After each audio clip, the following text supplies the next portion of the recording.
જોઈ શકો છો નાસ્તામાં છે ડાકોરના ગોટા, ચા, દહીં. મિત્રો ઘડિયાળમાં વાગ્યા છે 9:30 અને હું આવી ગયો છું હવે શોરૂમ પર.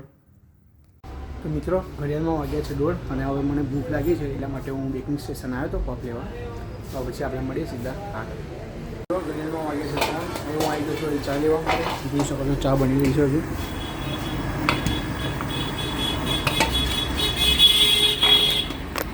આજે ગેસ્ટ વધારે હતા તો હવે હું જઉં છું ફરીવાર ચા લેવા માટે.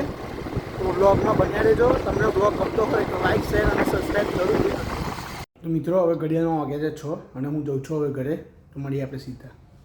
તો મિત્રો હવે ઘડિયાળમાં વાગ્યા છે 6 અને હું હવે બસ હવે દુકાન બંધ કરી દીધી છે. જોઈ શકો છો તમે પાછળ. બસ હવે હું જઉં છું ઘરે જવા માટે. તો મળીએ આપણે સીધા ઘરે.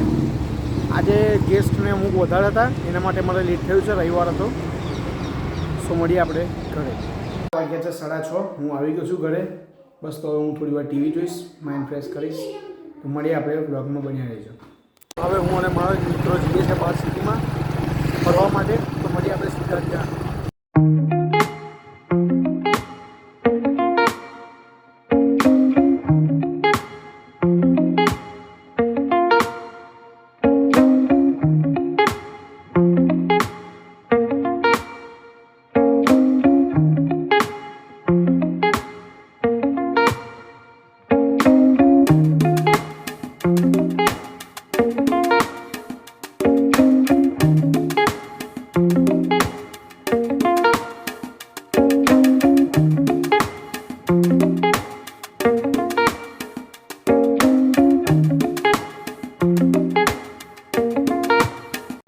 માંજલપુર જોઈ શકો છો. આ છે અમારા મિત્રો.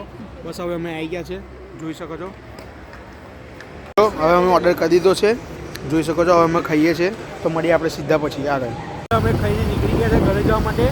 ઘડિયાળમાં વાગ્યા છે હવે 10:15. તો મળીએ આપણે સીધા ઘરે. હવે અમે આવી ગયા છે છાશ પીવા માટે. ખાઈને નીકળ્યા હતા માંજલપુરથી. હવે અમે આવી ગયા છે નિઝામપુરા છાશ પીવા. જોઈ શકો છો તમે. તો મળીએ આપણે સીધા હવે ઘરે.